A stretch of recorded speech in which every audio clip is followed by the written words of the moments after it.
ഇന്ന് ലോകത്ത് ഒരു എക്സ്പേർട്ടും ഇല്ല പറഞ്ഞു തരാൻ ഇന്ന ജോലിക്ക് പഠിച്ചാൽ ഇന്ന ജോലി ഉണ്ടാവുന്നുള്ളത്. പ്രധാനമായിട്ട് ലൈഫിൽ കാണുന്ന ഒരു mission transforming 10 million lives to success and happiness എന്നുള്ളതാണ്. എന്ത് എഡ്യൂക്കേഷൻ ആയിക്കോട്ടെ, degree, whether it is engineer ആയിക്കോട്ടെ, അല്ലെങ്കിൽ ഡോക്ടർ ആയിക്കോട്ടെ, ചാർട്ടേഡ് അക്കൗണ്ടന്റ് ആയിക്കോട്ടെ, അല്ലെങ്കിൽ നോർമൽ ഗ്രാജുവേറ്റ് ആയിക്കോട്ടെ, ഈ എമർജിംഗ് ടെക്നോളജി എഡ്യൂക്കേഷൻ ഇല്ലാതെ ഈ റോബോട്ടിക്സോ എയോ പിന്നെ 3Dയോ ഇങ്ങനെയുള്ള ഡിസൈൻ ഇങ്ങനെയുള്ള പോലുള്ള സ്കില്ലില്ലാത്ത ഒരാൾക്കും നോർമൽ ജോലി പോലും, ഈവൻ ഒരു എന്താ പറയുക ഓഫീസ് ബോയ് പോലും ജോലിയും കിട്ടാത്ത കണ്ടീഷനിലേക്ക് പോകണം. 250 സ്കൂൾ കേരളത്തിലുണ്ട്. ഓൾറെഡി നമ്മൾ പാൻ ഇന്ത്യയിൽ നമുക്കുണ്ട്. കഴിഞ്ഞ വർഷം നമ്മൾ UAE സ്റ്റാർട്ട് ചെയ്തിട്ടുണ്ട്. 1 ലക്ഷത്തിനടുത്ത് ആളുകളെ 3 വർഷത്തിനുള്ളിൽ 4 വർഷം നമ്മൾ ട്രെയിൻ ചെയ്ത് കൊടുക്കും. നമ്മൾ സ്കൂളിലായിട്ടുള്ള ഓൺലൈനായിട്ടും ഓഫ്ലൈനായിട്ടും പല രീതിയിലായിട്ട് നമ്മൾ ട്രെയിൻ ചെയ്തിട്ടുണ്ട്. 499 റുപ്പീസിനാണ് എന്ത് ചെയ്യുന്നത് ഒരു സ്റ്റെം ട്രെയിനർ കോഴ്സ് നമ്മുടെ അക്കാഡമിക് സെല് ചെയ്യുന്നത്. ഇപ്പോൾ ഈ അക്കാഡമി തന്നെ പല കുട്ടികൾക്കും വേണ്ട റോബോട്ടിക്സ് പഠിക്കാനും AI കോഴ്സ് പഠിക്കാനുള്ള പല കോഴ്സുകൾ നമ്മൾ എന്തുണ്ട് തികച്ചും ഫ്രീ ആയിട്ട് സൗജന്യമായിട്ട് ഇട്ടേക്കുന്നത്. എല്ലാവർക്കും കിട്ടണം. അത് കിട്ടാത്തൊരു കുട്ടി ഉണ്ടാവുക, ഹയർ എഡ്യൂക്കേഷൻ പോകുന്ന കുട്ടി ആയിക്കോട്ടെ, അല്ലെങ്കിൽ നമ്മളിപ്പം ആസ്പയറിംഗ് ഫോർ IITയോ ഡോക്ടറോ MBBSനൊക്കെ എല്ലാവർക്കും ഈ സ്കില്ല് നിർബന്ധമാണ്.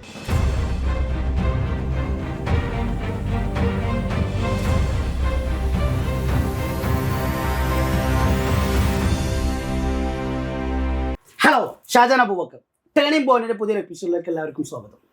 ഈ കാലഘട്ടത്തിൽ എഡ്യൂക്കേഷനും സ്കിൽ ഡെവലപ്മെന്റും എല്ലാം വളരെ വ്യത്യസ്തമായ തലങ്ങളിലേക്ക് ഡെവലപ്പ് ചെയ്തുകൊണ്ടിരിക്കുന്ന ഒരു കാലമാണ്. ആ സമയത്താണ് വളരെ വ്യത്യസ്തരായ ഒരു ഓൺട്രപ്രണറുടെയും അദ്ദേഹത്തിൻ്റെ സെയിൽസ് മാനേജറെയും ഞാൻ കണ്ടുമുട്ടുന്നത്. Stem experts, science, technology, engineering, mathematics എന്ന് പറയുന്ന രീതിയിലേക്ക്. സ്റ്റെം എക്സ്പേർട്ടിൻ്റെ ഫൗണ്ടറും സിഇഒയുമായ ശ്രീ ഫസലുർ റഹ്മാനാണ് നമ്മുടെ ഗസ്റ്റ്.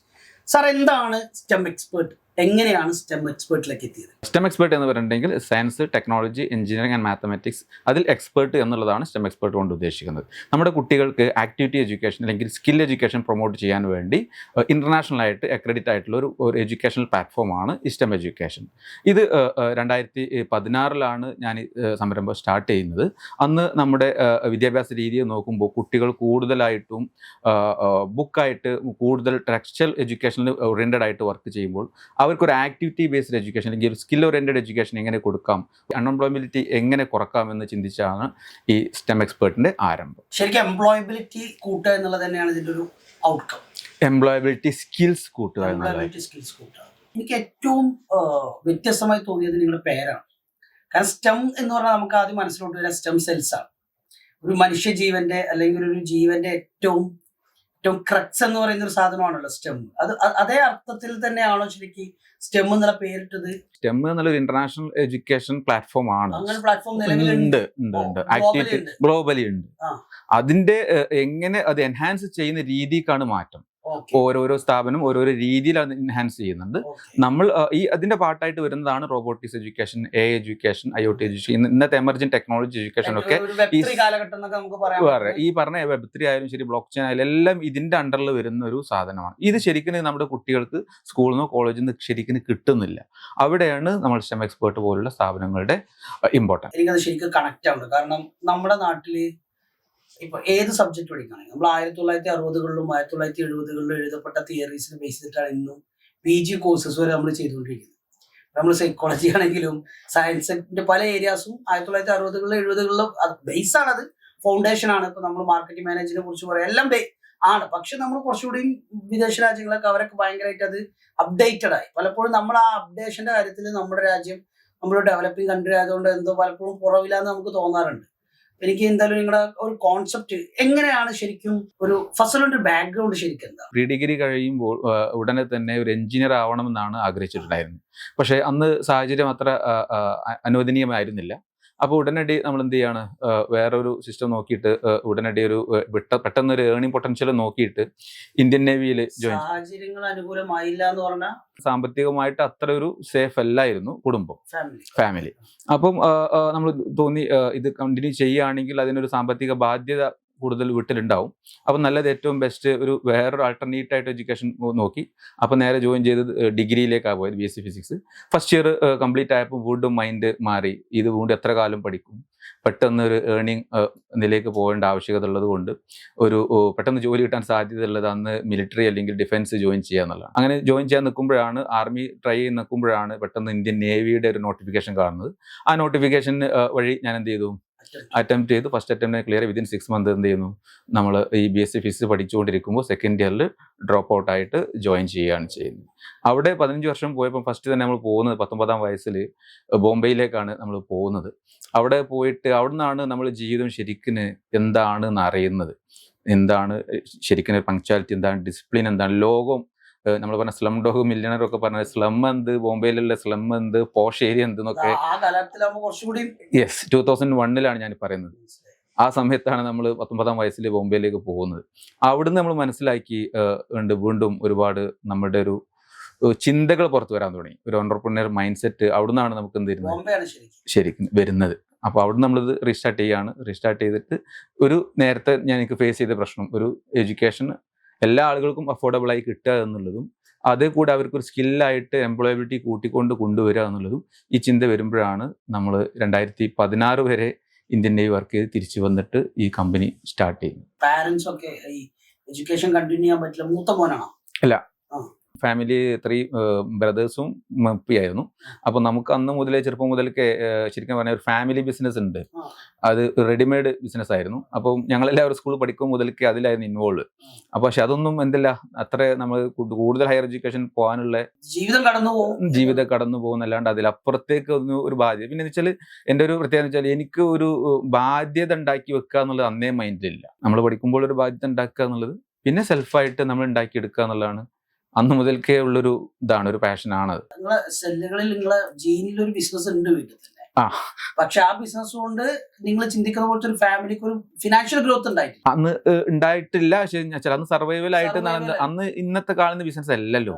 അന്ന് വളരെ കുറഞ്ഞ പൈസക്ക് എംപ്ലോയ്മെന്റ് എന്നൊക്കെ പറയുന്ന പോലെ ഉമ്മയും വാപ്പയും നിങ്ങൾ എല്ലാവരും കൂടി ചെയ്യുന്നൊരു അത് കുറച്ച് മേധയാണ്. ഇൻസ്റ്റിറ്റ്യൂട്ട് ഒക്കെ ഉണ്ടായിരുന്നു, 5-6 ടൈലേഴ്സ് ഒക്കെ വന്ന് വർക്ക് ചെയ്യുന്ന ഒരു സിസ്റ്റം ആയിരുന്നു. പക്ഷെ പിന്നെ നമ്മളൊക്കെ ഓരോ വഴിക്ക് പോയപ്പോൾ അത് പിന്നെ ഷട്ട് ഡൗൺ ചെയ്തത്. ഇവിടുന്ന് ഈ നേവിയിലോട്ട് പോയപ്പോ നമ്മളിപ്പോ IPL ഒക്കെ കാണുമ്പോൾ നിങ്ങൾ പെട്ടെന്ന് 19 വയസ്സ് പോകുമ്പോൾ എനിക്ക് ഞാൻ ഇന്നലെ കണ്ട IPL കൊണ്ടുപോയി എനിക്ക് ഓർമ്മ വന്നത്. ഈ വൈഭവ് സൂര്യവംശി എന്ന് പറയുന്ന ഒരു ചെറുപ്പക്കാരൻ വന്ന് ഒരു 16 വയസ്സിൽ ഇങ്ങനെ കളിക്കുന്ന പോലെ ഇപ്പൊ 19-ാമത്തെ വയസ്സിൽ ഇപ്പൊ നിങ്ങള് മലപ്പുറത്താണ്, ഞാനും ഏകദേശം ആ പ്രദേശത്ത്. നമ്മളൊരു 19-ാമത്തെ വയസ്സിലൊക്കെ നമ്മുടെ വീട്ടിൽ നിന്ന് ബോംബെ പോലത്തെ സ്ഥലത്തേക്ക് വിടുക എന്ന് പറഞ്ഞാൽ പ്രത്യേകിച്ച് ഒരു മുസ്ലിം കൺവെൻഷണൽ ഫാമിലി എന്നൊക്കെ ഗൾഫിലോട്ട് വിടും. പക്ഷെ ഒരു ബോംബെയിലോട്ട് വിടുക എന്ന് പറയുമ്പോൾ സ്വാഭാവികമായിട്ടും ഈ 19 വയസ്സിൽ ഈ വീടൊക്കെ വിട്ട് ബോംബെ പോലത്തെ സ്ഥലത്ത് പോയി നിന്ന്, അത് ഈ നേവി എന്നൊക്കെ പറയുമ്പോൾ ഡിഫൻസ് എന്ന് പറയുമ്പോൾ നമുക്കറിയാം, അത് NCCയിലോ മറ്റൊക്കെ പ്രവർത്തിച്ചവർക്ക് ഇതിന്റെ ഒരു ടേസ്റ്റ് അറിയാം. ആ ഒരു കാലഘട്ടം എങ്ങനെയായിരുന്നു ഏറ്റവും മിസ് ചെയ്തത്? വീട്ടിൽ നിന്ന് മാറി ഏറ്റവും വലിയ മിസ് ചെയ്തത് ഈ പറഞ്ഞ സ്കിൽ എഡ്യൂക്കേഷൻ പറഞ്ഞ മാതിരി തന്നെ അന്ന് ലാംഗ്വേജ് സ്കില്ല എന്നുള്ളതാണ് ഏറ്റവും വലിയ പ്രശ്നം അന്ന് അനുഭവിച്ചത്. ഹിന്ദി മര്യാദക്ക് അറിയില്ല, ഇംഗ്ലീഷും മര്യാദക്ക് അറിയില്ല. സർവൈവ് ചെയ്യാന്ന് പറഞ്ഞാൽ ശരിക്കും പറഞ്ഞു കഴിഞ്ഞാൽ വളരെയധികം കഷ്ടപ്പെട്ടിട്ടുണ്ട്. പക്ഷെ ഇനിഷ്യലി ചിലപ്പോൾ നിർത്തി പോന്നാലോ എന്ന് ആലോചിച്ചിട്ടുണ്ട്. പക്ഷെ പിന്നെയും പോന്നിട്ട് എന്ത്, അപ്പോൾ തന്നെ അങ്ങനെ കണ്ടിന്യൂ ചെയ്യുന്നു. പക്ഷെ അതിന്നാണ് അതിന്റെ നമ്മുടെ ഒരു ടേണിംഗ് പോയിന്റ് ഉണ്ടായിരിക്കുന്നത്. നമ്മൾ എവിടെയാണോ കൂടുതൽ പ്രഷർ അനുഭവിച്ച് അവിടെ നമ്മൾ മറ്റു വാർത്തെടുക്കപ്പെടുന്ന പോലെ അവിടുന്ന് ശരിക്കും നേവി നിങ്ങൾക്കൊരു ഒരു വലിയ ഡിസിപ്ലിനും ഒരു നിങ്ങൾ എന്ന് പറയുന്ന വ്യക്തിയുടെ പേഴ്സണൽ ഡെവലപ്മെന്റിലും ഭയങ്കര റോൾ വഹിച്ചിട്ടുണ്ടാവും. തീർച്ചയായിട്ടും ഒരു ഗ്ലോബൽ എക്സ്പോഷർ, എങ്ങനെയാണ് ഈ ലോകം ജീവിക്കുന്നത് എന്നുള്ളത്, എങ്ങനെയാണ് ഈ ലോകം മുന്നോട്ട് പോകുന്നത് എന്നുള്ളത്. ഞാൻ പറഞ്ഞ നേവിയിലാണെങ്കിലും നമ്മൾ സർവേ ചെയ്ത സ്ഥലങ്ങൾ കൊച്ചി, ഗോവ, ബോംബെ ഇങ്ങനെയുള്ള സ്ഥലം സിറ്റിയാണ്. നമ്മുടെ മുംബൈ എന്ന് പറഞ്ഞിട്ടുണ്ടെങ്കിൽ അന്നത്തെ കാലത്ത് സ്വപ്ന നഗരിയാണല്ലോ മുംബൈ എന്ന് പറഞ്ഞ സാധനം. അവിടെ എത്തുക എന്ന് പറഞ്ഞ ഒരു സ്വപ്നം പോലെ ആയിരുന്നു. ഇപ്പോൾ ദുബായ് പോകണ പറഞ്ഞ മാതിരിയാണ് അന്ന് മുംബൈ പോകാന്ന് പറഞ്ഞത്. ബോംബെയാണ് ഇപ്പോൾ മുംബൈ ആണെങ്കിലും.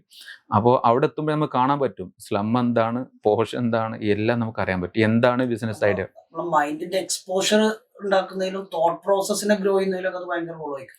ശരിക്കും നിങ്ങളെ കണ്ണുകളിലേക്ക് നോക്കുമ്പോൾ ഇപ്പോഴും നിങ്ങൾക്ക് 19 വയസ്സിന്റെ കാര്യം പറയുമ്പോൾ നിങ്ങളെ കണ്ണിലൊരു അതിന്റെ ഒരു ഇമോഷണൽ അത് നിങ്ങൾ അനുഭവിച്ച ഒരു സാധനം ശരിക്കും കിടക്കും. തീർച്ചയായിട്ടും.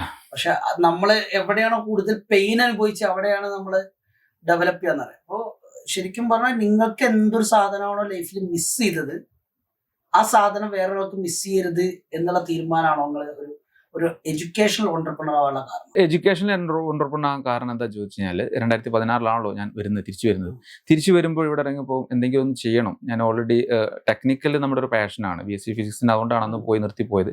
തിരിച്ച് നമ്മൾ എഞ്ചിനീയറിംഗിന് പോകാനുള്ള ആഗ്രഹം മനസ്സുണ്ട്. അത് കഴിഞ്ഞ് BSc ഫിസിക്സിന് പോകുന്നു, അതും പൂർണ്ണമാകാതെ തിരിച്ചു വരുന്നു. അപ്പോൾ നമ്മൾ ഓൾറെഡി ഒരു സൈബർ സെക്യൂരിറ്റി എക്സ്പേർട്ടായി ജോലി ചെയ്യാൻ നിൽക്കുമ്പോഴാണ് ഇങ്ങനെ ഒരു ഓപ്പർച്യൂണിറ്റി വീണ്ടും സാധ്യത കാണുമ്പോൾ നമ്മൾ ആദ്യം ഒരു ഓണ്ടർപ്രണർ മൈൻഡ് സെറ്റ് നമ്മളുടെ ലോസും ബെനിഫിറ്റും കണക്കൂട്ടിയാണ് സ്റ്റാർട്ട് ചെയ്യുന്നത്. പക്ഷേ അതിൽ ഒരുപാട് റിസ്ക് ഉണ്ടായിട്ടുണ്ട്. വെച്ചാൽ ഞാൻ വർക്ക് ചെയ്തൊരു ഏരിയ 15 വർഷം എക്സ്പീരിയൻസ് ഉണ്ടെങ്കിലും ചെയ്തത് വേറൊരു ഏരിയയാണ്.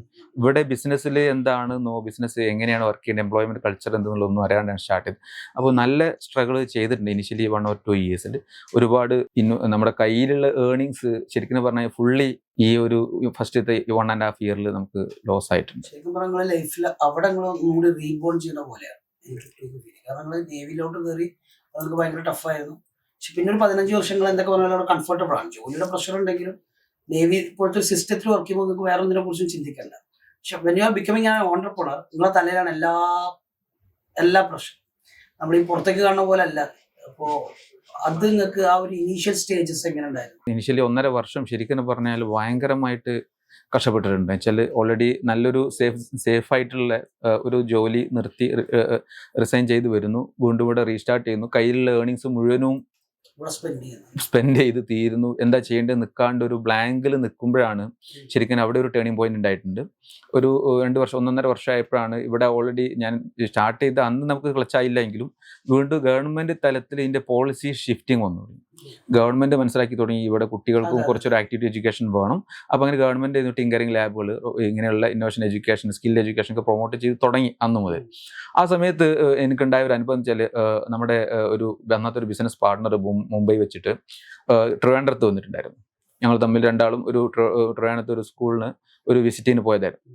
അപ്പോൾ അന്ന് എൻ്റെ അവസ്ഥ കണ്ടിട്ട് പുള്ളിക്കാരന് പറഞ്ഞൊരു വാക്കുണ്ട്, അതാണ് ശരിക്കും നമ്മുടെ റീബിൽഡ് ചെയ്തത്. അതായത് mister now you are in water, ഒന്നുകിൽ സ്വിം ചെയ്യുക അല്ലെങ്കിൽ മുങ്ങുക, രണ്ടിലേതെങ്കിലും ഒരു ഓപ്ഷൻ. അത് ശരിക്കും നമ്മുടെ ചിന്താഗതിയെ മൊത്തത്തിൽ സ്വിം ചെയ്യാൻ തീരുമാനിച്ചു. വന്നിട്ടുണ്ട്. അതാണ് അന്ന് പിന്നെ അന്നേരം പിന്നെ ശരിക്കും അങ്ങനെയാണല്ലോ, ഒരു എനർജി വന്നു കഴിഞ്ഞാൽ പിന്നെ തളർച്ചയൊന്നും നമുക്ക് അറിയില്ല. പിന്നെ ഓട്ടം തന്നെ ആയിരുന്നു. വീട് രാവിലെ 5 മണിക്ക് ഇറങ്ങുന്നു, രാത്രി 12 മണിക്ക് എത്തുന്നു. ചിലപ്പോൾ എറണാകുളം പോകും, തൃശ്ശൂർ പോകും, ചിലപ്പോൾ തിരുവനന്തപുരം പോകും, കണ്ണൂർ പോകും, വയനാട് പോകും, തമിഴ്നാട് പോകും, 1-2 ദിവസം. പിന്നെ ആ യാത്ര ഓടി ഒരു വർഷത്തിനുള്ളിൽ നമ്മൾ എന്ത് ചെയ്തു, തിരിച്ചെടുത്തു. പോയതൊക്കെ തിരിച്ചെടുത്തു. ഈ ഒരു സമയത്ത് ഫാമിലിയുടെ ഭാഗത്തു നിന്നൊക്കെ സ്വാഭാവികമായിട്ടും ഒരു ഭയങ്കര സേഫായ ഒരു ജോലി 15 വർഷം കഴിഞ്ഞു, ഇനി കുറെ പ്രൊമോഷൻസ് ഒക്കെ ഉണ്ട്, ഇതൊക്കെ വിട്ട് എന്തിനാണ് ഈ കച്ചവടത്തിന് ഇറങ്ങി എന്നുള്ളൊരു ചോദ്യം വൈഫിന്റെയും ഫാമിലിയുടെ ഭാഗത്തു നിന്നുണ്ടായിരുന്നു. തീർച്ചയായിട്ടും അതാണ് അതിൻ്റെ ഏറ്റവും വലിയൊരു വീണ്ടും ഒരു ചോദ്യചിഹ്നമാണ്. വെച്ചാൽ വന്ന ഈ സമയത്താണ് 3 മക്കളുള്ളത്, രണ്ടാമത്തെ വൈഫ് പ്രഗ്നൻ്റ് ആകുന്നതും. ആ സമയത്ത് വീട്ടിൽ നിൽക്കേണ്ട സമയത്താണ് നമ്മൾ രാത്രിക്കും പകലും വീട്ടിൽ നിൽക്കാതെ ഓടുന്നത്. ആ സമയത്ത് ശരിക്കും പറഞ്ഞാൽ വൈഫ് ഒരുപാട് കഷ്ടപ്പെട്ടു. പക്ഷേ ഇങ്ങനെ ഓടിയിട്ട് ഒന്നും റിട്ടേണും കാണില്ല, റിസൾട്ടും കാണാഞ്ഞിട്ട് തീർച്ചയായിട്ടും എന്ത് ചെയ്തെന്ന് ഭാര്യൻ്റെ അടുത്ത് പറയാൻ തുടങ്ങി, നിങ്ങൾക്ക് തൽക്കാലം നിർത്തിയിട്ട് ഗവൺമെൻറ് ജോലി PSCക്ക് പൊക്കൂടെ. എന്നുവെച്ചാൽ നമുക്ക് ഓൾറെഡി നേവിയിൽ നിന്ന് റിട്ടയർ ആയി വരുന്നവർക്ക് ഓപ്ഷൻസും ഉണ്ട്, റിസർവേഷൻസ് ഒക്കെ ഉള്ളതുകൊണ്ട് പെട്ടെന്ന് ഈസി ആയിട്ട് ജോലി, ഇങ്ങനെ റിസ്ക് ആരും എടുക്കാറില്ല. അപ്പോൾ എൻ്റെ കൂടെ തന്നെ അന്ന് വന്ന ആളുകളിൽ 70% ആളുകളും ഗവൺമെൻറ് ജോബിലാണ് വീണ്ടും റീജോയിൻ ചെയ്തേക്കുന്നത്. അതേ രീതി തന്നെ വീട്ടിലെ ഉമ്മപ്പയാണെങ്കിൽ അവർക്കൊന്നും എന്തില്ല, ഈ വിഷയത്തെക്കുറിച്ച് ഒന്നും അറിയില്ല, എത്ര റിസ്ക് ആണ് എത്ര ലോസ് ആണെന്ന്. നമ്മളിങ്ങനെ വരുന്നുണ്ട് നല്ലാണ്ട് അത്രക്കും ഒരു റിസ്ക് ആണ് അന്ന് എടുത്തത്. പക്ഷേ ഞാൻ പറഞ്ഞല്ലോ, പിന്നെ അവിടെ നിന്ന് അങ്ങോട്ട് നമ്മളത് തിരിച്ച് എടുത്തു. കൂടെ ഒരാളും കൂടി ഉണ്ടല്ലോ, മുഹമ്മദ് ഷിഹാബ്. അതെ, Shihab sales director of sales അല്ലേ? ഷിഹാബ് നിങ്ങൾ തമ്മിലൊരു കണ്ടുമുട്ടലും അല്ലെങ്കിൽ ഷിഹാബ് ഇതിന്റെ ഒരു പാർട്ടായത് എങ്ങനെയാ ശരിക്കും? 2023 ഞങ്ങള് ബാംഗ്ലൂർ വെച്ചിട്ട് എക്സ്പോയില് ഡിഡാക് എക്സ്പോ എന്ന് പറയും. എല്ലാ വർഷവും ഇന്ത്യയിലെ പല ഭാഗത്തായിട്ട് ബാംഗ്ലൂർ ഡൽഹിയിലൊക്കെ വെച്ചിട്ട് നടക്കാറുണ്ട്. അങ്ങനെ അവിടെ വെച്ചിട്ടാണ് ഞങ്ങൾ മീറ്റ് ചെയ്യുന്നത്. അപ്പൊ മീറ്റ് ചെയ്യുന്ന സമയത്ത് എൻ്റെ ഒരു പേഴ്സണൽ മിഷൻ ഉണ്ട്. ഞാൻ ഇതില് പ്രധാനമായിട്ട് ലൈഫിൽ കാണുന്ന ഒരു mission transforming 10 million lives to success and happiness എന്നുള്ളതാണ്. അത് വളരെ ചെറുപ്പത്തിൽ വായന നന്നായിട്ടുണ്ടായിരുന്നു. അതിന്റെ ഭാഗമായിട്ട് 8ാം ക്ലാസ്സിൽ പഠിക്കുന്ന സമയത്ത് എഴുതി വെച്ചൊരു സ്റ്റേറ്റ്മെന്റാണ്. അപ്പൊ അത് പിന്നീട് ഞാൻ ലൈഫിൽ കുറച്ച് മുന്നോട്ട് പോയതിനു ശേഷം വീണ്ടും ആ ഡയറി കണ്ടെത്തുകയും അതിലേക്ക് ഫോക്കസ് ചെയ്ത് പോവുകയാണ്. അപ്പൊ ഇതിന്റെ തലയിലുണ്ടല്ലോ ഓൾറെഡി ഈ മിഷൻ ഉണ്ട്. അപ്പൊ അത് ബാംഗ്ലൂർ എത്തിയിട്ട് നമ്മളിങ്ങനെ ഞാനിതില് ഇന്നോവേഷൻ ബിടെക് ആണ്, എൻ്റെ ബിടെക് IT ആണ്. ഇന്നോവേഷൻ ടെക്നോളജി അതൊക്കെ നമ്മുടെ ഒരു ഭാഗമാണ്. Basically IT background. ബിടെക് ആണ്, ബിടെക് IT ആണ്. അപ്പൊ അത് കഴിഞ്ഞ് നമ്മൾ ഗൾഫിലായിരുന്നു, ഒരു 6 വർഷത്തോളം ഗൾഫിൽ ജോലി ചെയ്തിട്ടുണ്ട്. അപ്പോൾ 2023 ഞങ്ങൾ കണ്ടുമുട്ടുന്ന സമയത്ത് ഞങ്ങളുടെ ഒരു ജസ്റ്റ് ഒരു കാഷ്വലായിട്ടൊന്ന് സംസാരിച്ചു. അപ്പൊ തന്നെ അദ്ദേഹത്തിന്റെ ഉള്ളൊരു സ്പാർക്ക്, ഈ ഒരു മേഖലയിലുള്ള ഒരു സ്പാർക്ക് തിരിച്ചറിയാൻ അദ്ദേഹം പറഞ്ഞത് എഡ്യൂക്കേഷൻ എല്ലാവർക്കും അഫോർഡബിൾ ആയിട്ട് കിട്ടണം, അതാണ് എൻ്റെ ഒരു മിഷൻ എന്നുള്ളത് അദ്ദേഹം ആ ഒരു സ്റ്റേറ്റ്മെന്റ് ആണ് ആദ്യമായിട്ട് പറയുന്നത്. അപ്പൊ എൻ്റെ ഈ മിഷൻ സ്റ്റേറ്റ്മെന്റും ഇതും കൂടിയിട്ട് വളരെ കണക്റ്റഡ് ആണ്.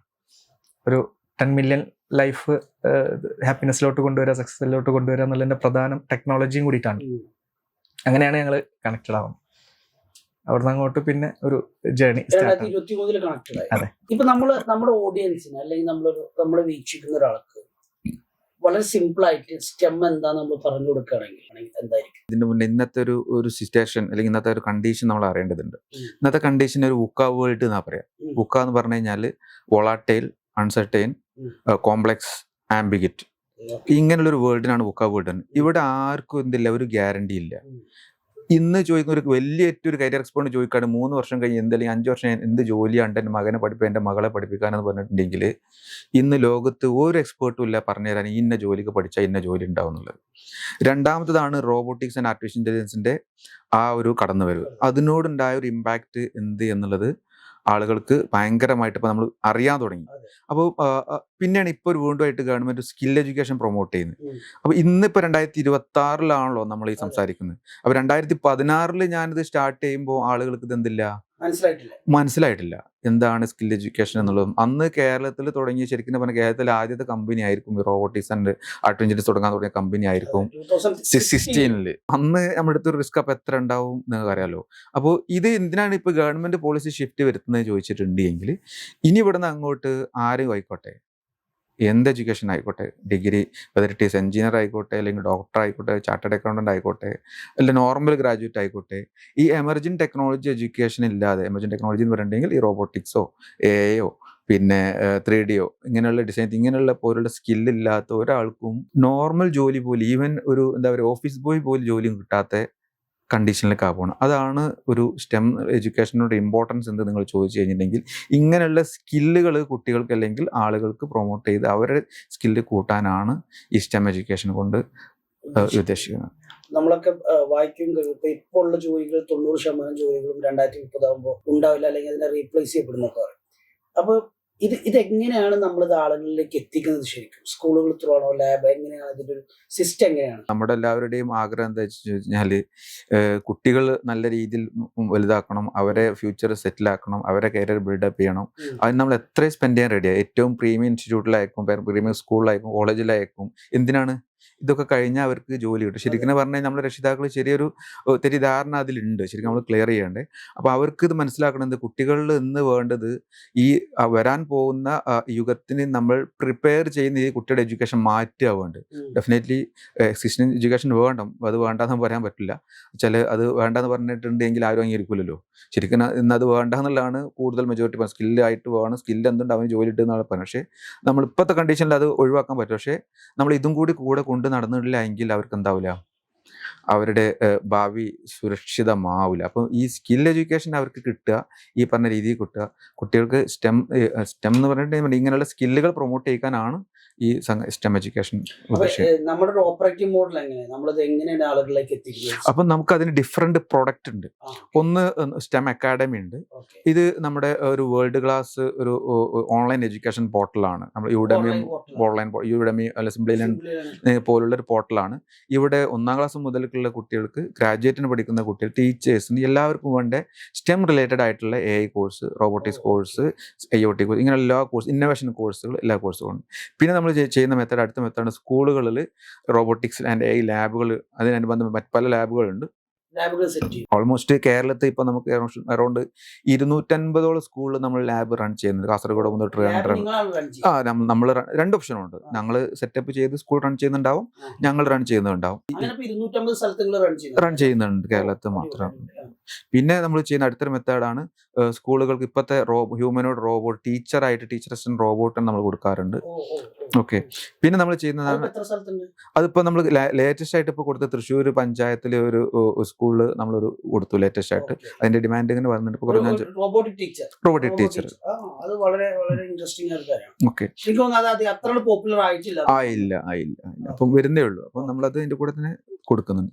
പിന്നെ അടുത്തൊരു മെത്തേഡ് നമ്മൾ ചെയ്യുന്ന വെച്ചാൽ ഓരോ വില്ലേജിലും ഒരു അറ്റ്ലീസ്റ്റ് ഒരു ഇന്നോവേഷൻ ഹബ്ബ് ഉണ്ടാകുക എന്നുള്ളത്. എന്തിനാ ചോദിച്ചാൽ കുട്ടികൾ ഞാൻ നേരത്തെ പറഞ്ഞ സ്കില്ലായിട്ട് വളർന്നില്ല എങ്കിൽ ഉണ്ടാവില്ല. അപ്പോൾ അവിടെ ഓൾറെഡി നമ്മൾ എല്ലാ വില്ലേജിനും ഇപ്പോൾ കമ്പ്യൂട്ടർ സെന്റർ, ട്യൂഷൻ സെന്റർ, പിന്നെ ആക്ടിവിറ്റി സെന്റേഴ്സ് അല്ലെങ്കിൽ സ്കിൽ അബാക്കസ് സെന്റർ പോലെ സെന്ററുകളുണ്ടല്ലോ. ഇവരൊക്കെ ഏറ്റവും മിനിമം ബഡ്ജറ്റിൽ അവരെ എങ്ങനെ ഇങ്ങനെയുള്ള ഒരു training centre, robotics and AI training centre start ചെയ്തുകൊണ്ട് അവിടെയുള്ള കുട്ടികളുടെ എഡ്യൂക്കേഷണൽ സ്കില്ലുകൾ ഇമ്പ്രൂവ് ചെയ്യാൻ പറ്റും എന്നുള്ള ആലോചിച്ചിട്ട് ഒരു പ്രോഗ്രാം STEM സെന്റർ എന്നുള്ളത്. ഇത് നമ്മൾ വളരെ കുറഞ്ഞ എമൗണ്ടിലാണ് നമ്മൾ സെറ്റ് ചെയ്യുന്നത്. 36,000 റുപ്പീസിന് നമ്മളൊരു എന്ത് ചെയ്യുന്നുണ്ട്, ഒരു ട്യൂഷൻ വില്ലേജുകൾ നമ്മൾ സെറ്റപ്പ് ചെയ്ത് കൊടുക്കുന്നത്. ഇത് നമ്മൾ സെറ്റ് ചെയ്തിട്ടുണ്ട്. ഇപ്പം ഓൾമോസ്റ്റ് ഇപ്പോൾ കഴിഞ്ഞ 2 ആഴ്ച നമുക്ക് അറൗണ്ട് ഒരു 10 STEM സെന്റർ നമ്മളിപ്പോൾ 2 ആഴ്ചനുള്ളിൽ സെറ്റ് ചെയ്ത് കഴിഞ്ഞിട്ടുണ്ട്. നമ്മൾ 2000 തുടക്കത്തിലും 90s അവസാനത്തിലും നമ്മുടെ നാട്ടിൽ കമ്പ്യൂട്ടർ സെന്ററുകൾ എങ്ങനെ വന്നോ അതുപോലെ ഇനി വരേണ്ടതായിരിക്കും. ശരിക്കും ഇപ്പൊ നിങ്ങൾ ഈ ചെയ്യുന്ന പോലത്തെ റോബോട്ടിക്സും ആർട്ടിഫിഷ്യൽ ഇന്റലിജൻസ് ഒക്കെ പഠിപ്പിക്കുന്ന കാര്യം എന്ന് എനിക്ക് തോന്നുന്നു അല്ലേ? തീർച്ചയായിട്ടും. ഇപ്പൊ നമ്മൾ ടോട്ടൽ ഇപ്പൊ 2016 നമ്മൾ സ്റ്റാർട്ട് ചെയ്തു, 2026 ആയി. എത്ര പേരിലേക്ക് നമ്മൾ ഇമ്പാക്ട് ഉണ്ടാക്കി, എത്ര സ്റ്റുഡൻസ് നമ്മൾ കവർ ചെയ്തു? 2016 തുടങ്ങിയിട്ട് അതിൻ്റെ ഞാൻ പറഞ്ഞല്ലോ അപ്സ് ആൻഡ് ഡൗൺസ് ഉണ്ടാവുമല്ലോ. അപ്പം ഒരു ഡൗൺ നമുക്ക് ഉണ്ടായി. ആദ്യം ഫസ്റ്റ് 1.5 ഇയർ നമുക്ക് പോയി, പിന്നെയുള്ള 1.5 ഇയർ നമുക്ക് കിട്ടി. 2019 വീണ്ടും കോവിഡ് വന്നു. ആ സമയത്ത് നമ്മൾ എക്സ്പാൻഷൻ സ്റ്റേജിൽ ഓൾറെഡി കോഴിക്കോട് ഒരു ഓഫീസ് തുടങ്ങി എക്സ്പാൻഷൻ ചെയ്തുകൊണ്ട് നിൽക്കുന്ന സമയത്താണ് വീണ്ടും നമുക്ക് എന്ത് ചെയ്യുന്നത്, ഒരു ഇമ്പാക്റ്റ് വരുന്നത്. നമുക്ക് അവിടെ എന്ത് ചെയ്തിട്ടുണ്ട്, വിതിൻ 6 മന്തിന് ആ ഓഫീസ് ക്ലോസ് ചെയ്യേണ്ടത്. നേരത്തെ റിക്കവർ ചെയ്ത് മുഴുവനും താഴെ വീണ്ടും ഒന്ന് തുടങ്ങി. അവിടുന്ന് തുടങ്ങുമ്പോഴാണ് നമ്മൾ പുതിയ STEM എക്സ്പേർട്ട് എന്നുള്ള കമ്പനി വീണ്ടും റീബ്രാൻഡ് ചെയ്ത്. നേരത്തെ നമ്മൾ വേറെ കമ്പനി തുടങ്ങി. STEM എക്സ്പേർട്ട് റീസ്റ്റാർട്ട് ചെയ്യുന്ന അവിടുന്നാണ്. 2000 പോസ്റ്റ് കോവിഡ് ആണ്. അന്നാണ് നമുക്ക് ശരിക്കും പറഞ്ഞാൽ നമുക്കൊരു 6 ഇയേഴ്സ് പറയാൻ പറ്റും. 6 ഇയേഴ്സിൽ 2022 തുടങ്ങുന്നത്. 4 ഇയേഴ്സ് ഷിയാബ് ജോയിൻ. അവിടുന്നാണ് ശരിക്കും നമ്മുടെ ജേർണി സ്റ്റാർട്ട് ചെയ്യുന്നത്. ഷിയാബാണ് നിങ്ങളെ ഐശ്വര്യം. തീർച്ചയായിട്ടും അങ്ങനെ ആ സ്റ്റാർട്ട് ചെയ്തതിനു ശേഷം ഞാൻ പറഞ്ഞു ഓൾറെഡി 250 സ്കൂൾ കേരളത്തിലുണ്ട്. ഓൾറെഡി നമ്മൾ പാൻ ഇന്ത്യയിൽ നമുക്കുണ്ട്. കഴിഞ്ഞ വർഷം നമ്മൾ UAE സ്റ്റാർട്ട് ചെയ്തിട്ടുണ്ട്. അപ്പോൾ ഓൾമോസ്റ്റ് 1,00,000 അടുത്ത് സ്റ്റുഡൻസിനെ നമ്മൾ എന്ത് ചെയ്തിട്ടുണ്ട്. 1,00,000 ആളുകളെ 3 വർഷത്തോണ്ടുള്ളിൽ 4 വർഷം നമ്മൾ ട്രെയിൻ ചെയ്ത് കൊടുക്കും. നമ്മൾ സ്കൂളിലായിട്ടുള്ള ഓൺലൈനായിട്ടും ഓഫ്ലൈനായിട്ടും പല രീതിയിലായിട്ട് നമ്മൾ ട്രെയിൻ ചെയ്തിട്ടുണ്ട്. ലാസ്റ്റ് ഒരു 3 ഇയേഴ്സ് കൊണ്ട് ഇത് ചെയ്തു എന്ന് പറയുമ്പോൾ എനിക്ക് ഷിയാബിനോടാണ്. ഷിയാബാണല്ലോ അവിടുത്തെ സെയിൽസിന്റെ സെയിൽസ് എന്ന് പറഞ്ഞാൽ നമ്മളെപ്പോഴും ബിസിനസിന്റെ ഗ്രോത്ത് എഞ്ചിനാണ്. ഷിയാബ് പറഞ്ഞ അടുത്തൊരു 5 ഇയേഴ്സ് ഉണ്ടോ? അടുത്തൊരു 5 ഇയേഴ്സിനുള്ളിൽ നമ്മളൊരു ഇന്ത്യയിലെ 25,000 ഈ STEM സെന്റർ എന്നാണ് ഇപ്പൊ നേരത്തെ പറഞ്ഞ വില്ലേജുകളിൽ നമ്മളൊരു ഇൻസ്റ്റിറ്റ്യൂട്ട് കൊണ്ടുവരാം. STEM സെന്റേഴ്സ് എന്നാണ് എനിക്ക് പറയാം. അപ്പൊ ഇതിന്റെ ഒരു പ്രത്യേകത എന്താന്ന് വെച്ചാൽ ഇനി വരുന്ന കരിയേഴ്സ് ഇപ്പം പറഞ്ഞല്ലോ, ഒരു കരിയർ കോച്ചിന് പോലും കൺസൾട്ടന്റിന് പോലും അടുത്തൊരു കരിയർ എന്താന്ന് പറഞ്ഞു കൊടുക്കാൻ പറ്റുന്നില്ല. പക്ഷെ എന്തായാലും ഉറപ്പിച്ച് പറയാൻ പറ്റുന്ന ഒരു കാര്യമുണ്ട്. റിസർച്ച് പറയുന്നത് 85% കരിയേഴ്സും STEM കരിയേഴ്സ് ആയിരിക്കും. അത് ഉറപ്പിച്ച് പറയാൻ പറ്റും. കാരണം ഈ AI ഇല്ലാതെ ഇത് ഈ STEM ടെക്നോളജി ഇല്ലാതെ അല്ലെങ്കിൽ ഇതിൽ റോബോട്ടിക്സ് ഇല്ലാതെ ചെയ്യാൻ പറ്റാത്തൊരു തരത്തിലേട്ടാണ് ഇനി ജോലികൾ ബേസ് ആയിരിക്കും. അപ്പൊ അവിടെ വലിയൊരു സാധ്യതകളുണ്ട്. അപ്പോൾ 25,000 സെറ്റ് ചെയ്യാന്നുള്ളതാണ് നമ്മൾ കാണുന്നത്. എനിക്ക് നിങ്ങൾ ഈ വില്ലേജുകളിൽ പോയി സെറ്റ് ചെയ്യാന്ന് പറയുമ്പോഴേ എനിക്ക് കണക്ട് ആവുന്നത് ഈ ഗാന്ധിജി പറഞ്ഞ ഭയങ്കര ഫേമസ് സ്റ്റേറ്റ്മെന്റ് ഉണ്ട്, ഇന്ത്യയുടെ ആത്മാവ് ഗ്രാമങ്ങളിലാണ്. ഇതിലെന്താ വെച്ചാൽ സിറ്റിയിൽ ഇപ്പോൾ ഓൾറെഡി ആളുകൾക്ക് പലപ്പോഴും കിട്ടുന്നുണ്ട്, ഒരു ഗ്ലിംസമെങ്കിലും കിട്ടുന്നുണ്ട്. എക്സാക്ട് കാര്യങ്ങൾ വിശ്വസിക്കുന്നുണ്ട്. അതാണ് സത്യം. അപ്പോ AI റോബോട്ടിക്സ് ഒക്കെ അവർ കേട്ടിട്ടെങ്കിലും ഉണ്ട് എന്ന് പറയല്ലേ. പക്ഷെ ഈ ഗ്രാമത്തിലുള്ള വളരെ ടാലന്റഡ് ആയിട്ടുള്ള ആൾക്കാരുണ്ട്. അവരിലേക്ക് ഇത് എത്തിയില്ലെങ്കിൽ നമ്മൾ കാണുന്ന ഒരു ഡെവലപ്മെന്റ്, നാഷണൽ ഡെവലപ്മെന്റ് സാധ്യമാകില്ല എന്നുള്ളതാണ് നമ്മുടെ വിശ്വാസം. അപ്പൊ നാഷണലി ഇത് നമ്മളൊരു നാഷണൽ ഡെവലപ്മെന്റിലോട്ട് എത്തിക്കുക എന്നുള്ളതും കൂടി നമ്മുടെ മിഷന്റെ ഭാഗമാണ്. നിങ്ങൾ ഒബ്സർവ് ചെയ്തിട്ടുണ്ടെങ്കിൽ മനസ്സിലാവും, പ്രത്യേകിച്ച് നിങ്ങൾ മലപ്പുറത്ത് നിന്നൊക്കെ വരുന്നത്. നമ്മൾ പണ്ട് നമ്മുടെ കാഴ്ചപ്പാടായിരുന്നു ബോംബെ, കൊച്ചി, കൊൽക്കത്ത, ചെന്നൈ, ബാംഗ്ലൂർ എന്നൊക്കെ പറയും. ഇന്ന് നമ്മൾ കേരളത്തിലേക്ക് എടുത്തു നോക്കുമ്പോൾ കേരളത്തിലെ 2 tier cities എന്നാണ് ഏറ്റവും നല്ല ഓണ്ടർപ്രണേഴ്സും ഏറ്റവും നല്ല ടെക്നോളജി ബേസ്ഡ് ആയ സാധനം വരുന്നത്. ഇപ്പൊ നമ്മളെ ഓപ്പന്റെ ഫൗണ്ടർ അനീഷ് അച്യുതന്റെ കാര്യം എനിക്കറിയാം. മലപ്പുറം ജില്ലയിലെ പെരിന്തൽമണ്ണക്കടുത്ത് അടുത്താണ്, എടവണപ്പാറ അടുത്താണല്ലോ അരീക്കോട്ട് നിന്നാണ് വരുന്നത്. അതേപോലെ നമ്മളെ ഇന്റർവെല്ലിന്റെ ഫൗണ്ടേഴ്സിന്റെ കാര്യം അറിയാനുണ്ടാവും. നമ്മളെ പോപ്പീസ് നമ്മൾ നോക്കുമ്പോൾ നമ്മൾ കോഴിക്കോട് അനന്തു മറ്റേ ആലപ്പുഴ നിന്ന് കോഴിക്കോട്ടേക്ക് ട്രെയിൻ കയറി അവിടെ വന്ന് ചെയ്യുന്നത്. നമ്മള് ഇതിനൊക്കെ ഒരു എന്ത് പറഞ്ഞാലും ഇതിനൊക്കെ ഒരു ഫസ്റ്റ് ഒരു ഇത് കാണിച്ചു കൊടുത്തത് ബൈജു ആണ്. ബൈജു ആണ് ഒരു റൂട്ട് കാണിച്ചു കൊടുത്തത്. അത് ഇന്നത്തെ നമ്മളെ എടെക്കുകളുടെ ഡെവലപ്മെന്റ് പ്രത്യേകിച്ച് കേരളത്തിന്റെ വില്ലേജുകളിൽ, കേരളത്തിലെ 2 tier സിറ്റീസിൽ, എസ്പെഷ്യലി മലബാർ സൈഡിലൊക്കെ നമ്മൾ ഭയങ്കരമായി കാണുന്നുണ്ട്. ഒരു ഭയങ്കര പോസിറ്റീവായ ഒരു അറ്റ്മോസ്ഫിയർ ശരിക്കും കേരളത്തിൽ ഡെവലപ്പ് ചെയ്യുന്നത്. അപ്പൊ നിങ്ങൾ ഈ വില്ലേജുകളിലേക്ക് ഫോക്കസ് ചെയ്യാന്ന് പറയുന്നത് ഒരു വളരെ വളരെ എന്താ പറയാ, വളരെ സാധ്യതയുള്ള വളരെ പോസിറ്റീവായ ഒരു കാര്യം. ശരിക്കും ഇതൊക്കെ നമ്മൾ പറയുമ്പോൾ ആസ് ആൻ ഓണ്ടർപ്രണർ, ഇപ്പൊ നിങ്ങളും ഒരു ജോലിക്കാരനായി വന്നു, നിങ്ങളും വന്നു, ഞാൻ എപ്പോഴും എല്ലാവരും ചോദിക്കുന്നത്, നിങ്ങളൊരു ഓണ്ടർപ്രണർഷിപ്പിലേക്ക് വരുമ്പോൾ നിങ്ങൾ ഫേസ് ചെയ്യുന്ന ചാലഞ്ചസ് എന്താ? ശരി, ഒരു പ്രൊഫഷണൽ നിന്ന് മാറി, കാരണം നമ്മളെ വ്യൂവേഴ്സിൽ ഒരു നല്ല ശതമാനം ആൾക്കാർ ഈ ഓണ്ടർപ്രണർഷിപ്പ് ട്രൈ ചെയ്യണം എന്ന് ആഗ്രഹിക്കുന്ന ആൾക്കാർ. നിങ്ങളൊരു പ്രൊഫഷണൽ മാറി ഒരു ഓണ്ടർപ്രണർഷിപ്പിലേക്ക് വരുമ്പോൾ നിങ്ങൾ ഫേസ് ചെയ്യുന്ന ഏറ്റവും വലിയ ചാലഞ്ചസ് എന്തായിരിക്കും?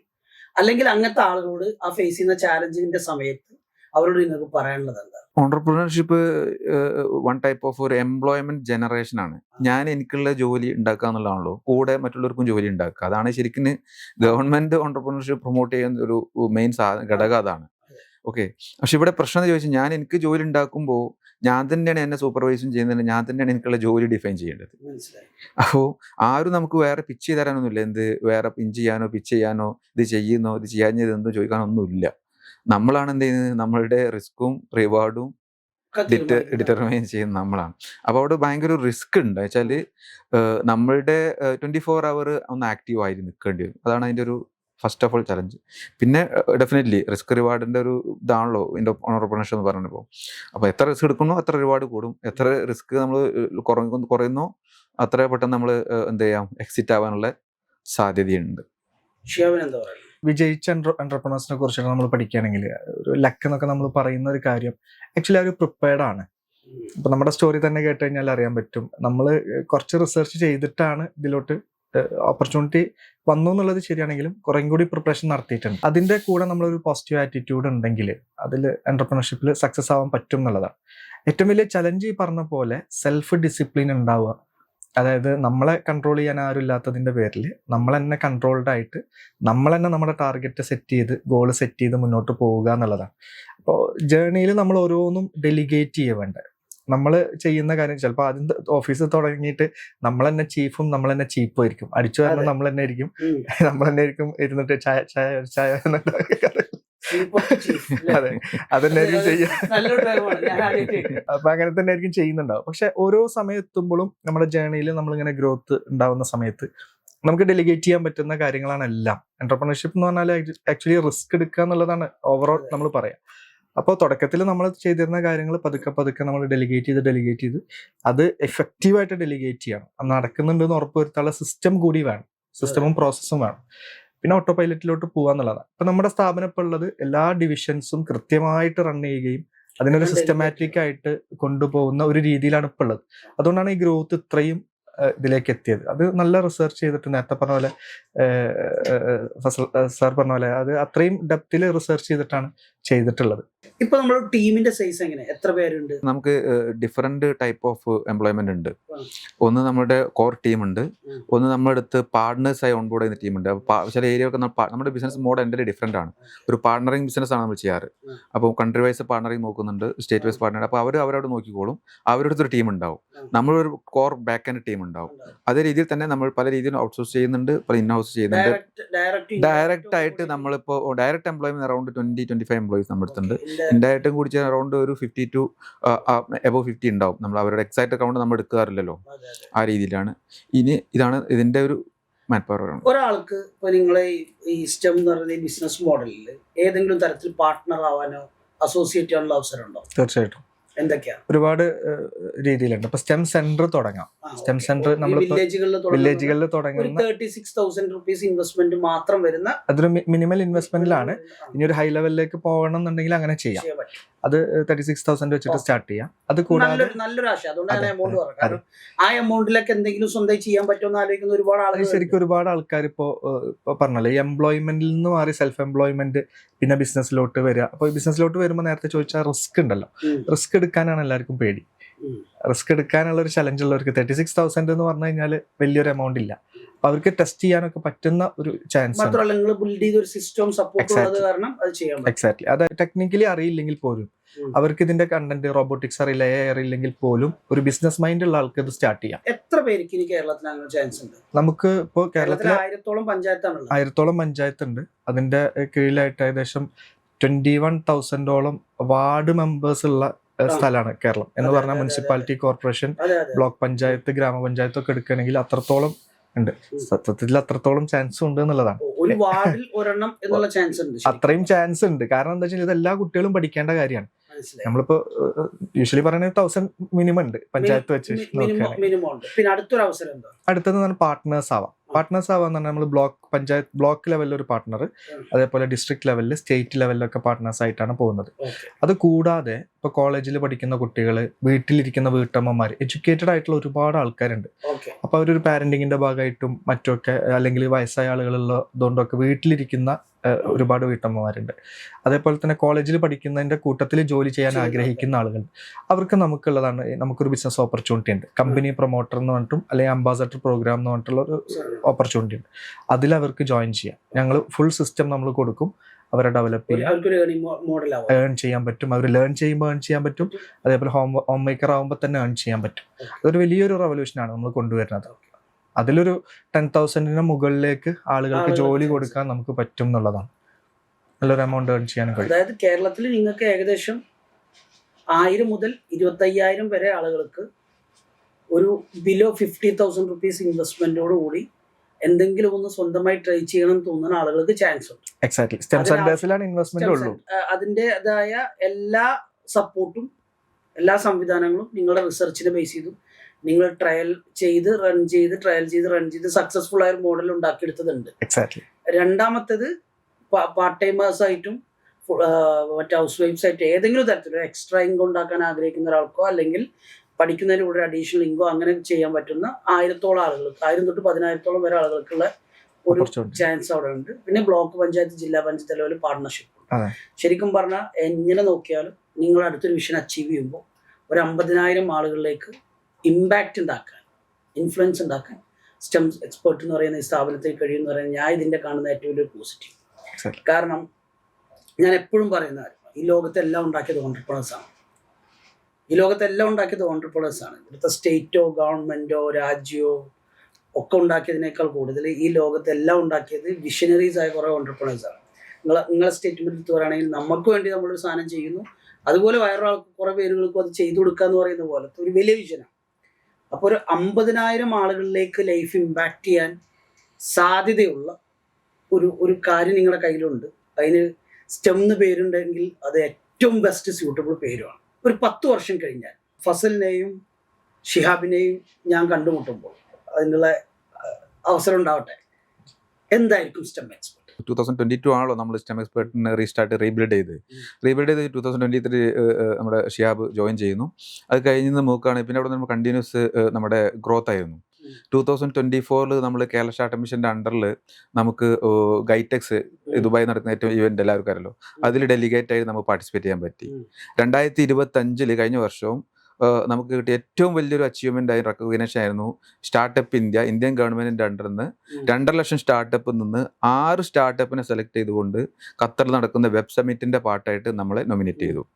അപ്പം അവിടെ നമുക്ക് ഇന്ത്യൻ എംബസി ആയിരുന്നു ഹോസ്റ്റ് ചെയ്യുന്നത്, പ്രസ് റിലീസ് ചെയ്യുന്നത്, അത് നമുക്ക് കിട്ടുന്ന ഏറ്റവും വലിയൊരു അച്ചീവ്മെന്റ്സ് ആണ്. അതോടുകൂടി നമ്മളുടെ എക്സ്പാൻഷൻ സ്റ്റേജ് നമ്മൾ സ്റ്റാർട്ട് ചെയ്തു വിദേശ രാജ്യങ്ങളിലേക്കുള്ള. അപ്പോൾ ഇപ്പം നമ്മൾ നെക്സ്റ്റ് ഒരു 10 ഇയേഴ്സ് ഒരു 5 ഇയേഴ്സിൻ്റെ ഉള്ളിൽ നമ്മൾ നോക്കുന്നത്, 5 ഇയേഴ്സിനുള്ളിൽ നമ്മൾ നോക്കുന്ന ടാർഗറ്റ് എന്താണെന്ന് ചോദിച്ചാൽ, ഒന്ന് middle east and north Africa റീജിയനിൽ എക്സ്പാൻഡ് ചെയ്യപ്പെട്ട ഫുൾ സ്പീഡിൽ സ്കെയിലപ്പ് ചെയ്യുക എന്നുള്ളതും, പിന്നെ യുണൈറ്റഡ് സ്റ്റേറ്റ്സ്, ഏഷ്യ ഈ റീജിയൻ എക്സ്പാൻഡ് ചെയ്യുക എന്നുള്ളതും, മിനിമം 10,000 ജോബ് ഓപ്പർച്യൂണിറ്റി ക്രിയേറ്റ് ചെയ്യുക റോബോട്ടിക്സ് ആൻഡ് AI ട്രെയിനേഴ്സ് ഇന്ത്യയിൽ എന്നുള്ളതാണ് നമ്മൾ നോക്കുന്ന ഒരു വിഷൻ. അപ്പം ആ ഒരു ലെവലിലേക്ക് പോകാനാണ് ഇപ്പം നമ്മൾ work 10,000 job opportunity for trainers. അപ്പം അതിനൊരു പ്ലാറ്റ്ഫോം എടുത്താൽ ഓൾറെഡി മാർക്കറ്റ് അങ്ങനെയാണ്, വേൾഡ് വൈഡ് അത്രക്കും ഇമ്പാക്റ്റ് ഉള്ള ഒരു ജോബാണ് റോബോട്ടിക്സ് ട്രെയിൻ അല്ലെങ്കിൽ സ്റ്റെം ട്രെയിൻ എന്ന് പറഞ്ഞു കഴിഞ്ഞാൽ. ഇപ്പോൾ ഓൾറെഡി ഇന്ത്യയിൽ തന്നെ ഇത്രക്ക് ഷോർട്ടാണ്, നമുക്ക് തന്നെ സപ്ലൈ ചെയ്യാൻ പറ്റുന്നില്ല. ആരെങ്കിലും ചോദിച്ചിട്ടുണ്ടെങ്കിൽ ഏതെങ്കിലും സ്കൂളോ അല്ലെങ്കിൽ ഒരു ഇൻസ്റ്റിറ്റ്യൂഷനോ ചോദിച്ചിട്ട് ട്രെയിനർ ഉണ്ടോ ചോദിച്ചാൽ കൊടുക്കാൻ പറ്റുന്നില്ല. അത്രക്കും ഹ്യൂജ് എൻക്വയറീസ് ആണ് നമുക്ക് വരുന്നത്. ഓൾറെഡി ഇപ്പോൾ 50,000 സ്കൂളിൽ next year onwards Indian government തന്നെ എന്ത് ചെയ്യാൻ പോവാണ്, സ്കൂളുകളിൽ ലാബ് സെറ്റപ്പ് ചെയ്യാൻ പോവാണ്.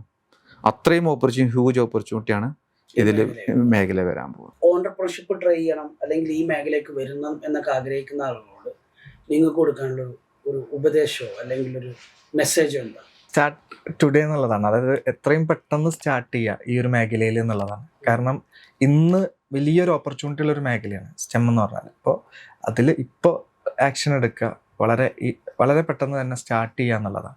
അപ്പോൾ ഈ ട്രെയിനേഴ്സ് 50,000 ട്രെയിനേഴ്സ് പറഞ്ഞല്ലോ, ഹ്യൂജ് ഓപ്പർച്യൂണിറ്റിയാണ് വരാൻ പോകുന്നത്.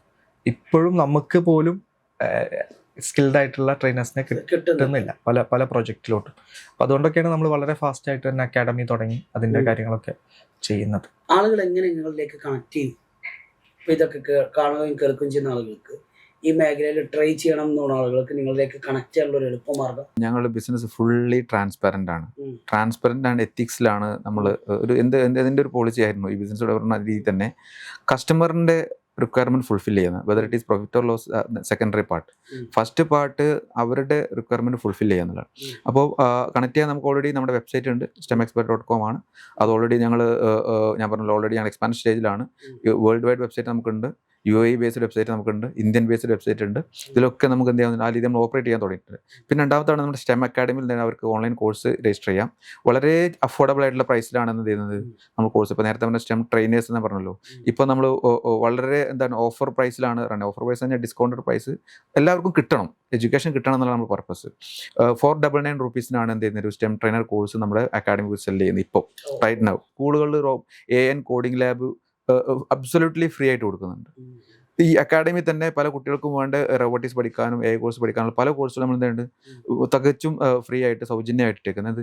എല്ലാവർക്കും കിട്ടണം. അത് കിട്ടാത്തൊരു കുട്ടി ഉണ്ടാകുക, ഹയർ എഡ്യൂക്കേഷന് പോകുന്ന കുട്ടി ആയിക്കോട്ടെ, അല്ലെങ്കിൽ നമ്മളിപ്പം ആസ്പയറിങ് ഫോർ IIT ഡോക്ടറോ MBBS എല്ലാവർക്കും ഈ സ്കില്ല് നിർബന്ധമാണ്. അപ്പോൾ അത്രക്കും അഫോർഡബിൾ ആക്കി മാറ്റിയില്ലെങ്കിൽ ചില ആളുകൾ എന്ത് ചെയ്യും, ഈ ഫീൽഡിൽ നിന്ന് ഔട്ടായി പോകും. നമ്മൾ എത്ര കുട്ടികളെ നമ്മൾ വലിയ ഉദ്ദേശത്തോടു കൂടി നമ്മൾ നല്ലൊരു ഭാവിക്കും വേണ്ടി പഠിപ്പിക്കുമ്പോൾ തന്നെ ഇങ്ങനെ സ്കില്ലുകൾ, അവർക്ക് ഓൺട്രപ്രണർഷിപ്പ് സ്കില്ലുകൾ, ഇന്നോവേഷൻ സ്കില്ലുകൾ, 21st century സ്കില്ലൊക്കെ കിട്ടിയിട്ടില്ല എങ്കിൽ അവരുടെ ഫ്യൂച്ചറിന് ചെറുങ്ങനെ ഒരു കോട്ടം തട്ടാൻ സാധ്യതയുണ്ട്. അപ്പം അതുകൊണ്ടാണ് നമ്മൾ ഇത്ര അഫോർഡബിൾ ആക്കിയിട്ടത്. ഈവൻ സ്കൂളുകൾ നമ്മൾ വെറും 299 rupees per study for a ഇയറിന് നമ്മൾ ലാബ് സെറ്റപ്പ് ചെയ്ത് കൊടുക്കുന്നുണ്ട്. കുട്ടികളുടെ നമ്പർ ഓഫ് അക്കൗണ്ട് വെച്ചിട്ടുള്ളതായിരിക്കും അത് നമ്മൾ ചെയ്ത് കൊടുക്കുന്നത്. നിങ്ങളുടെ വിഷൻ അനുസരിച്ച് ഒരു 50,000 1 ലക്ഷം ആളുകളുടെ ജീവിതത്തിലേക്ക് ഇത് ഇമ്പാക്റ്റ് ഉണ്ടാക്കട്ടെ, ആളുകളെ പോസിറ്റീവായ ആളുകളുടെ ലൈഫിൽ ഇമ്പാക്റ്റ് ഉണ്ടാക്കുക. ആരാണ് ഒരു ബെസ്റ്റ് ഓൺട്രപ്രണർ എന്ന് ചോദിച്ചാൽ ഏറ്റവും കൂടുതൽ ആളുകളുടെ ലൈഫിൽ ഇമ്പാക്റ്റ് ഉണ്ടാക്കുന്നവനാണ് ഒരു ബെസ്റ്റ് ഓൺട്രപ്രണർ. ഓൺട്രപ്രണർഷിപ്പ് ശരിക്കും ചെയ്യുന്ന ഒരു ഔട്ട്കം അതാണ്. എന്തായാലും അതിലേക്ക് നിങ്ങൾ എല്ലാവരും എത്തട്ടെ, ഒരു വലിയ സക്സസ്ഫുള്ളായ ഒരു സംവിധാനമായി മാറട്ടെ. കാരണം ഇനി വരാൻ പോകുന്നത് ഇതിൻ്റെ കാലഘട്ടം. മാർക്കറ്റ് ഭയങ്കര പോസിറ്റീവാണ്, മാർക്കറ്റിൻ്റെ സാധ്യത പൊട്ടൻഷ്യൽ ഭയങ്കര പോസിറ്റീവാണ്. നിങ്ങളാണെങ്കിൽ അതിൻ്റെ ഏർലി സ്റ്റേജ് അതിനെക്കുറിച്ച് തിങ്ക് ചെയ്യുകയും അതിനെക്കുറിച്ച് പണിയെടുക്കുകയൊക്കെ ചെയ്ത ആൾക്കാരാണ്. അപ്പോൾ ഒരു വലിയ ഗ്രോത്ത് ഉണ്ടാവട്ടെ. Wish you all the best. Thank you.